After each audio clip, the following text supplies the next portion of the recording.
Koduru MLA అరవ శ్రీధర్. అదే మనిషేనా అసలు ఇది ఎమ్మెల్యేనా అని అనిపిస్తుంది నాకు.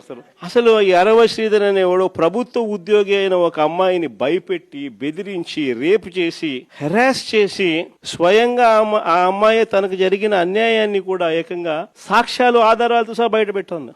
ఆముదాల వలస ఎమ్మెల్యే ఇంకోడు కూన రవికుమార్.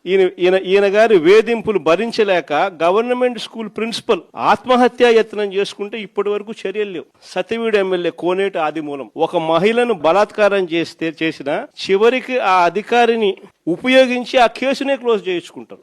ఎంత దారుణంగా జరుగుతుందనంటే ఇంకొకడు మంత్రి సంధ్యారాణి పిఏ తనను లైంగికంగా వేధిస్తున్నాడని మరొక ప్రభుత్వ ఉద్యోగి అయిన మహిళ ఫిర్యాదు చేస్తే అతన్ని వదిలేసి ఫిర్యాదు చేసిన ఆయమను జైల్లో పెడతారు. ఆయమ మీద కేసు. ఇంకోడు గుంటూరు ఈస్ట్ ఎమ్మెల్యే నజీర్.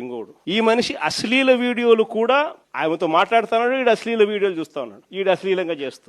వాసంశెట్టి సుభాష్ ఇంకోడు ఏకంగా స్టేజ్ ఎక్కి చిందులేస్తున్నాడు మంత్రి. అసలు నాకు ఆశ్చర్యంగా ఉంది. అసలు జంగల్ రాజ్యం అని అంటే ఇంకా వేరే పేరు ఏమైనా ఉంటుందా ఈ ప్రభుత్వంలో జరుగుతా ఉన్న పనులకు? ఇలాంటిది ఏదైనా చేయాలంటే బొలులో భయం అనేది ఎలా ఉంటుందో చూపించాల్సింది పోయి వీళ్ళందరినీ ప్రోత్సహించిన సాక్షాత్తు దగ్గరుండి చంద్రబాబు నాయుడు, ఆయన కొడుకు, ఆయన ప్రభుత్వం.